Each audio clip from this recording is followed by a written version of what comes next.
हे what's up guys, welcome back once again. 2026 में आई एक ऐसी कहानी जिसमें दिखाए गए जज्बे को देखकर आप भी सलाम ठोकेंगे।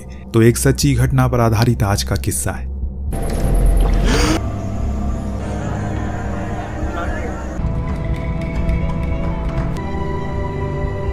बात शुरू होती है 15 अगस्त 1251 से, जब चंगेज खान का पूरा साउथ एशिया में दबदबा था। हर कोई उसकी सेना को देखकर खुद ब खुद अपने हथियार डाल देता था, लेकिन कुछ ऐसे भी लोग थे जिन्होंने अपने घुटने नहीं टेके। तो मंगोल की सेना अब अगले आक्रमण के लिए तैयार नहीं था। उन्होंने अब जापान के कुछ हिस्सों को अपने कब्जे में करके उस पर ही मंगोलियन सेना का परचम लहराना था। लेकिन बीच में खड़े थे समुराई, जिनकी तादाद बेहद ही कम थी, क्योंकि इससे पहले वो कई बार चंगेज खान के हमलों से मार खा चुके हैं। लेकिन जितने भी बचे थे उन्होंने अभी लड़ना नहीं छोड़ा। वो जितने भी थे उन सभी को ये पूरा मालूम था कि जिस सफर पर वो अभी निकले हैं उसकी कोई मंजिल नहीं है। तो उनकी मौत की कहानी उन मंगोलों की तलवार से ही लिखी जाएगी, पर उससे पहले वो उससे ज्यादा कुछ नुकसान देना चाहते हैं ताकि उन्हें भी पता चल सके कि आखिर समुराई किसे कहते हैं। वो भी अपनी पूरी जिंदगी भर इस सोच में डूबे रहे कि कैसे कुछ की सेना ने इतनी बड़ी सेना को चोट पहुंचा दी। तो अब लड़ाई शुरू हुई। ये सभी लोग उनकी सेना के जहाजों के चुपके से घुस जाते हैं और धीरे धीरे करके अपने मंसूबों में सफल होने लगते हैं। पर वो कहते हैं ना कि बहादुरों का साथ तो ऊपर वाला भी देता है। यहाँ भी कुछ ऐसा ही हुआ। जैसे जैसे सामने वाले दुश्मनों का जहाज पे ये जाते जा रहे थे, वैसे वैसे समुराई लहरें उन्हें थपेड़े मार रही थी। शुरुआत में तो इन्हें लगा कि ये कोई मामूली तूफान होगा, लेकिन कुछ ही समय बाद एक एक करके मंगोल्स की पूरी फौज डूबने लगी और जो बच जा रहे थे उन्हें ये लोग खत्म कर दे रहे थे। हर कोई मारा जा चुका था, सिर्फ एक जहाज था जो अपने डूबने की कगार पर था, और उसी में एक समुराई जिंदा रह गया जो अब हमारी इस कहानी का अगुवाई करेगा।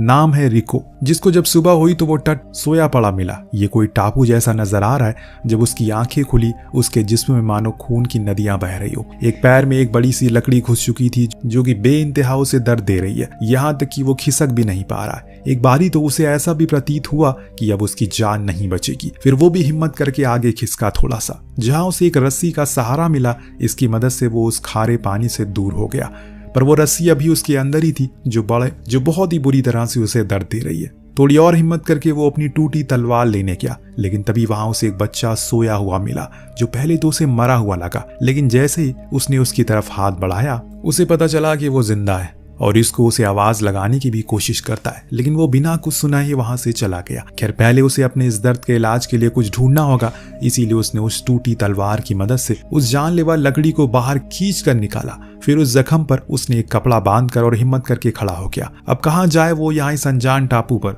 दूर दूर तक जहां तक उसकी नजरें जा रही हैं सिर्फ पानी ही नजर आ रहा है, उसके अलावा तो यहाँ कोई भी नहीं है। ढलते हुए सूरज को देखकर वो मन ही मन यही सोच रहा है, इसी सूरज की तरह उन सभी का भी अस्तित्व डूब गया। पता नहीं अब किस समुराई की ऐसी लड़ाई होगी जो सामने वाले को मात दे दे। उदास मन के साथ वो घूमता रहा। फिर जब अंधेरा हो गया तो वही उसी टापू पर बनी एक गुफा में जाकर सो गया। उस दौरान भी उसे वो बच्चा दिखा भागते हुए, यहाँ तक कि एक औरत भी दिखी। रिको को समझ नहीं आ रहा है कि उसके साथ ये सब कुछ क्या हो रहा है, पर मैं आपको समझा दूं, असल में उसका परिवार है ये, जिससे अब वो बिछड़ चुका है। उसका थका हुआ दिमाग ये सब कुछ उसे दिखा रहा है, जिनसे अब वो कभी मिल पाएगा या फिर नहीं उसे खुद भी पता नहीं है। इसीलिए वो उसे हर बार दिखाई दे रहे हैं। इस कश्मकश में वो पूरी रात वहीं गुजार देता है। सुबह हुई तो वो अभी भी उसी टापू पर था। उसके सर का वो मर्ज अभी उसके साथ है, अभी जिसके कारण उसे कुछ ही दूरी पर अपनी पत्नी की लाश गिरी पड़ी मिली। बिना कुछ सोचे समझे वो उसकी तरफ भागा, इस उम्मीद में कि शायद उसकी पत्नी जिंदा होगी, लेकिन ऐसा कुछ नहीं था। हकीकत में वहां पर कुछ मलबा पड़ा था जिन्हें वो खुद की बीवी समझने लगा है। इस बीमारी से वो इतना ज्यादा पीड़ित हो चुका है, उसे अब खुद पे ही दया आने लगी है। लेकिन अब और नहीं, बस यहीं तक था जो भी था। रिको ने मन बना लिया है कि अब वो इससे आगे और नहीं बढ़ना चाहता। वो जिंदा नहीं रहना चाहता। खुद को खत्म करने के लिए उसने अपनी तलवार को इस्तेमाल करने का सोचा, लेकिन तभी उसे सामने वो चीज दिखी जो उसकी मौत की उम्मीद को जिंदगी में बदल देती है। सामने एक विशाल पर्वत जो उसे माउंट फिजू की याद दिलाता है। वो पहाड़ जो बरसों से अपनी ताकत, अपनी ऊंचाई का प्रतीक बना हुआ है। समुराई उसे अपनी ईश्वर का घर मानते हैं, इसीलिए उनके लिए वो बहुत खास है। आज वही पर्वत उसकी जिंदगी को जीने की एक वजह बनाया जा रहा है। रिकू अब खड़ा हो गया और अपने साथ कुछ लकड़ियों को भी उठा लिया जो आगे चलकर उसकी साथी बनने वाली है। उसके पास अब एक मकसद था, जैसे भी करके उस पर्वत पर चढ़ना ताकि खुद के अंदर बह रहे उस समुराय के गर्म खून को आजमा सके। ऐसा करने के लिए उसने उन्हीं चुनी हुई लकड़ियों को इकट्ठा कर लिया, धीरे धीरे करके आगे बढ़ने लगा। लेकिन समय अभी बहुत लंबा है, कठिन भी है, इसीलिए उसे बीच में खुद को मजबूत भी करना होगा। ऐसे घायल होकर वो ऊपर नहीं चढ़ सकता। बीच में उसने एक झरना देखा जिसके मीठे पानी में उसने खुद के घाव को साफ किया। उसमें दोबारा से मरहम पट्टी की, फिर खुद की समुराई तलवार से उन लकड़ियों को छील कर साफ किया, जैसे मानो वो उसे एक उम्मीद दे रही हूं कि अभी भी काम पूरा नहीं हुआ है। रात हुई, उसने वहीं एक मछलियां पकड़ी और उन्हें पका के खाया। फिर सुबह का इंतजार में सो गया। उस रात दोबारा से उसे उसकी बीवी का वो खूबसूरत ख्वाब आया जिसमें वो उसे सीख दे रही है कि अभी सफर बहुत लंबा है। उसे खुद के लिए नहीं बल्कि समुराय लोगों के लिए खड़े रहना होगा। दिखाना होगा कि उस पर्वत को कि तू चाहे जितना भी विशाल क्यों ना हो, एक समुराय तुझे अपने कदमों से नाप लेगा। जैसे जैसे समय बीतने लगा उसमें ताकत के सैलाब उभरने लगा। वो दिन ब दिन और ज्यादा मजबूत और कठोर होने लगा।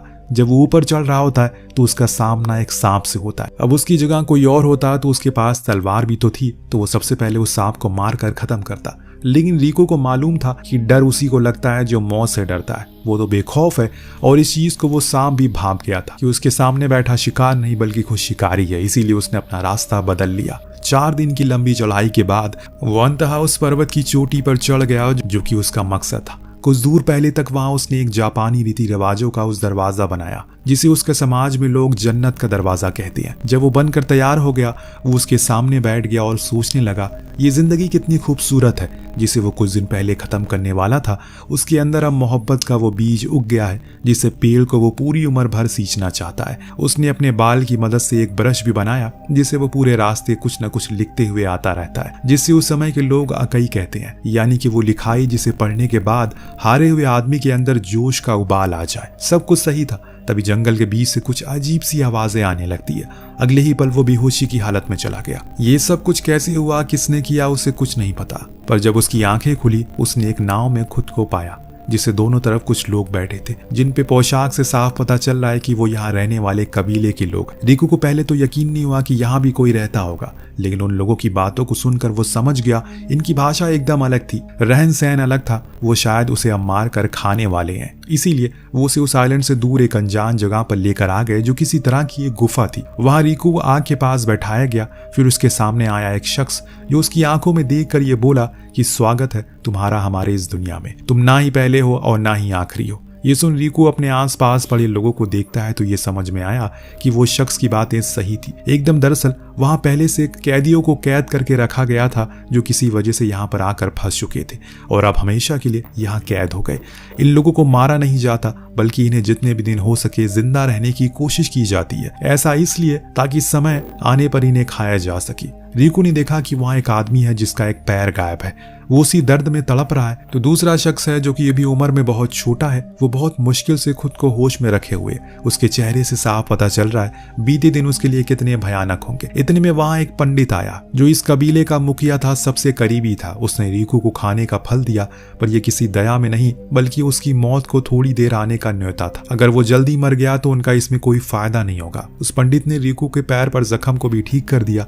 कहा कि तुम काफी ताजे लग रहे हो, आज तो हमारी चांदी हो गई है। रिकू उसकी आंखों में बिना पल के झपकाए देखे जा रहा है, लेकिन मन ही मन उसे एहसास हो चुका है कि जिस जगह पर वो अभी है वो सच में किसी जहन्नुम से कम नहीं है। सभी को वो फल खिलाया गया और फिर जिस कैदी का सिर्फ एक पैर था उसके दूसरे पैर को भी काट लिया गया, वो भी जिंदा हालत में। जिसके बाद उस कटे पैर को सभी में बांट दिया गया जो पाकर सभी बहुत खुश थे क्योंकि आज वो भूखे पेट नहीं सोएंगे। ये सब कुछ रिको की आंखों के सामने हो रहा था जो देखकर वो दहल गया। लेकिन सिर्फ यही नहीं हो रहा है वहां पर, बल्कि अभी कुछ तो और भी भयानक और डरावनी चीजें होना बाकी है। जिस कैदी को उन्होंने पैर काटे थे वो दर्द के मारे मर चुका है, इसीलिए अब उसके शरीर पर तेल लगाया जा रहा है। फिर एक खास किस्म का रिचुअल को परफॉर्म किया गया जो इस कबीले की पहचान है। जब सब कुछ हो गया तो उन्होंने उस दूसरे कम उम्र वाले कैदी की जीभ को भी काट लिया और जबरदस्ती रिको को खिलाने की कोशिश की, लेकिन उसने अपना मुंह नहीं खोला और चीज का गुस्सा उन्होंने उस कैदी पर निकाला अपनी हैवानियत दिखाकर। उसकी चीखें रिको के कानों में तीर की तरह चुभ रही है पर वो कुछ कर नहीं पा रहा है। थोड़ी देर में उन्होंने उसे बड़ी बेरहमी से मार डाला, फिर उसके हाथ पैर को काट कर अपने साथ ले गए। जाते हुए जब तक उसके अंदर थोड़ी मोटी सांसें बची थी तब तक वो सिर्फ रीको को ही देखे जा रहा था, जैसे मानो वो ये कहना चाह रहा हो अब बस वही एक उम्मीद की लौ बची है जो कि हैवानियत को रोक सकती है। कुछ ही देर में वो पंडित फिर आया। उसने उसे कैदियों का खून पीने को कहा जो रीकू ने पी लिया, क्योंकि उसके दिमाग में अब नया खेल शुरू हो चुका है। एक नई जंग ने अब जन्म ले लिया है जिसके अंत की तैयारी वो अभी से करने लगा है। पूरी रात वो वहीं बैठकर कुछ न कुछ इकाई लिखता रहता है ताकि किसी भी तरह खुद को शांत रख सके। अब उस दौरान उसे अपने दोनों बच्चे दिखाई देते हैं जो उसे कह रहे थे, पिताजी समय आ चुका है वो करने का जिसके लिए समुराय को इतना बड़ा किया जाता है। मासूमों पर अत्याचार रोकने के लिए उन्हें ये शक्तियां प्रदान की जाती है। जब कुछ समय बीत गया उसके पास 2 लड़के आए जो इस कबीले में किसी के बच्चे थे। उन्होंने जब रीको को देखा तो हंसते हुए कहने लगे, देखो कितना मासूम है, चलो अपने कपड़े उतारो, हमें खेलना है तुम्हारे साथ। रीको एक तेजी की हंसी हंसा और कहा कि अब खेलने की बारी मेरी है। इतना कहती है उसने उन दोनों को ढेर कर दिया। सिर्फ यही नहीं, उसने वो मौत दी जो अभी तक वो औरों को देते हुए आ रहे थे, वो भी उन्हीं के हथियार से। एक इस सर को उसने धड़ से अलग किया और दूसरे के पास उसके सर को फेंक कर कहा कि जो जूते उसने पहने हैं वो मेरे हैं। वो बेचारे तो मौत के खौफ से ही अपने दम को तोड़ देते हैं। शायद उसे अंदाजा हो गया था कि उसके बड़ों ने गलत आदमी से पंगा ले लिया है। दोनों को खत्म करने के बाद अब रीको उस गुफा से बाहर आने का रास्ता ढूंढने लगता है। इस दौरान उसका सामना ऐसी चीजों से हुआ जो अभी तक ना ही उसने देखी और ना ही कभी सुनी थी। पहली चीज थी चित्रकारी, यानी कि वॉल पेंटिंग। अभी तक वो लोग सिर्फ इकाई के जरिए ही अपनी बातों को एक दूसरे तक पहुंचाते थे, लेकिन अब ये नई चीज देखकर वो भी हैरान था। जिसके बाद जब वो थोड़ा और आगे गया तो वहां वो दिखा जो उसकी सोच से परे था। लाखों सरों के कंकाल पड़े थे। ये वो लोग थे जिन्होंने अपने जिस्म से इन हैवानों का पेट भरा था। ये सब देखने के बाद वो रीको के अंदर और ज्यादा गुस्सा पैदा हो गया।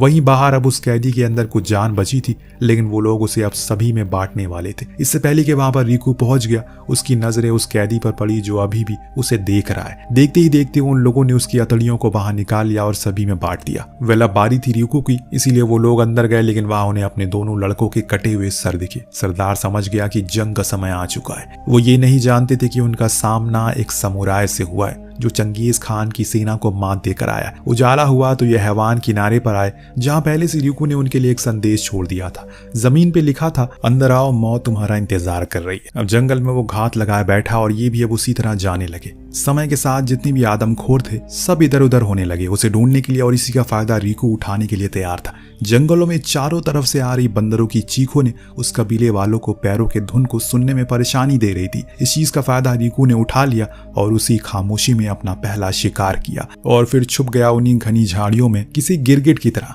आगे चलकर इन लोगों का सामना बड़ी बड़ी झाड़ियों से हुआ जो इतनी बड़ी थी उसमें इंसान भी छुप जाए, जिसका फायदा उन्होंने उठाने की कोशिश की और उसी में छुप गए। पर रीको जानता था कि ऐसा वो जरूर करेंगे, इसीलिए वो पहले से तैयार था। ऊंचे पेड़ पर धार लगाए बैठा रीको तीर कमान से 2 दुश्मनों को मार गिराता है। ये वार इतना सटीक था कि छुपा हुआ दुश्मन भी डर के मारे भागने लगता है, पर ज्यादा दूर वो भाग नहीं पाया। जिन झाड़ियों में वो छुपे थे वो अजगर सांपों का आशियाना था जो समय रहते हरकत में आ जाते हैं और अपने शिकार का शिकार कर लेते हैं। ऐसे ही करके कुछ और भी मारे गए, लेकिन असली चाल तो अभी बाकी थी रीको की, जिसका सामना सबसे पहले उस शख्स का हुआ जिसने सबसे पहले रीको की आंखों में देख पहचान लिया था कि ये कोई मामूली चीज नहीं है। वो था पंडित, जो जंगल में खड़े हुए साये को देख रहा है जो हिल भी नहीं रहा है। आसपास धुएं का उबार था जिसे अगर कोई गया तो वापस दिखना मुश्किल था। पंडित समझ गया कि ये एक चाल है, परंतु तब तक देर हो चुकी है क्योंकि रीको अपनी चाल चल चुका था। उसने उसी धुएं के अंधेरे में खुद को इस तरह से छुपा लिया कि सामने वाला महसूस तो कर पा रहा था कि उसे लेकिन देख ना सका। धीरे धीरे करके पंडित को समझ में आने लगा इन जंगलों में उसे खत्म करना असंभव है। इसीलिए वो सरदार के पास गया और कहा कि उसे खुले में लेकर आओ, पर सरदार मानो राजी ही नहीं था। पंडित ने उसे वो कहा जिसकी उम्मीद खुद उसे भी नहीं थी। उसका कहना है कि उन्होंने जिसे पकड़ लिया उसे हम नहीं बल्कि वो खाने वालों में से है। डीमन है वो, और वो डीमन को जंगल में नहीं बल्कि खुले मैदान में हराया जाता है। तो सरदार को अब यकीन नहीं हो रहा है कि आखिर ये सब कैसे हो रहा है। इस बीच हमने कई ऐसी जगहों को देखा जहां पर रीको ने अपनी इकाई को लिखा था, जिसे पढ़कर ये लोग भी समझ गए कि वो एक समुराई है। जापान का वो योद्धा जिनसे आज तक कोई जीत नहीं पाया, लेकिन अब तो उन्होंने लड़ाई मोड़ ली है और खामियाजा तो उन्हें भुगतना पड़ेगा। सब खुले मैदान में गए इस उम्मीद में कि वो यहाँ मौत से बच जाएंगे, परंतु मौत उनके सामने काले लिबास में खड़ी थी। रीको वहीं उनका इंतजार कर रहा था, जो देख सरदार अपनी सेना को उसकी तरफ भेजता है। जो देख रीको ने पहले तो थोड़ा सा मौन लिया, फिर जब उसने तलवारबाजी शुरू की कुछ ही पल में आधी सेना की लाशें बिछ गई। जो देखकर सरदार तो दंग रह गया, ये कैसे हो गया। उसने अपने कुछ खास लोगों को भेजा जो बेहद फुर्तीले थे, जिनके चंगुल में एक बारी तो रीकू भी आ गया, लेकिन उसने खुद को उनसे आजाद कर लिया। फिर क्या था, और फिर आया पंडित जो टक्कर का था। उसकी फुर्ती से रीकू भी दंग रह गया। कई बार तो उसने बड़े गहरे जख्म दिए उसे। वो भी पीछे नहीं था। उसने कुछ ही पलों में उसके हर पैतरे को भाप लिया और समझ गया कि वो अपने उस लकड़ी के भाले को खुद की ताकत की तरह इस्तेमाल कर रहा है। तो पहले तो उसने उसे तोड़ना होगा, और ऐसा करके उसने सही मौका चुना और उसने उस भाले को तोड़ दिया। जैसे ही वो टूटा, उसने उसका खेल खत्म कर दिया। अब पूरी सेना को उस खरे पानी में बहता देख सरदार समझ चुका है कि अब या तो आर होगा या तो पार होगा। वो भागते हुए उसके पास गया और लड़ने लगा, और सबसे पहला पैतरा जो उसने खेला वो काबिले तारीफ था। सामने वाले की आंखों में धूल झोंक दी, जिससे उसे कम दिखाई देने लगा, और इसी का फायदा उठाकर उसने रीकू के पैर को जख्मी कर दिया, जिससे वो थोड़ी देर के लिए जमीन पर गिरा। सरदार को अब अपनी जीत दिखाई देने लगी है, लेकिन रीकू अपनी पत्नी जो बड़ी सुकून से नाच रही थी, उसके उस नाच में एक संदेश जैसा मानो वो ये कह रही हो उसे अभी उसके पीछे आना है, लड़ना है उसे। ये चीज रीकू को जीने की उम्मीद देती है, और वो खड़ा हुआ, अपने कुछ नए पैतरों को आजमाया। सबसे पहले उसने उसके दोनों पैरों पर वार किया, जिससे वो अपनी जगह से हिल नहीं पा रहा था। तभी उसने उसके सर को आर पार अपनी तलवार कर दी और खेल खत्म। एक ही दिन में इस पूरे कबीले का वंश खत्म कर दिया उसने, और रीकू ना ही जीता ना ही हारा, वो बस वहीं खड़ा रहा। उसने इन चंद घंटों में वो महसूस किया जो वो सदियों से नहीं कर पा रहा था। जिंदगी की कीमत उसे पता चली जिससे खत्म करने चला था वो। उस कैदी की आंखों में उसने वो तड़प देखी जिससे वो न जाने कितने बरसों से झेल रहा था। यही चीज उसे यहाँ तक पहुंचा देती है। लेकिन अब वो पीछे मुड़कर नहीं देखेगा, बल्कि एक नई जिंदगी को जिएगा इस टापू पे, जब तक कोई आ नहीं जाता उसे बचाने के लिए। और इसी के साथ ये कहानी यहीं पर समाप्त होती है। ये कमाल की कहानी आपको कैसी लगी हमें कमेंट करके जरूर बताएगा। मिलते हैं अगली वीडियो में। Thank you so much watching. Peace out.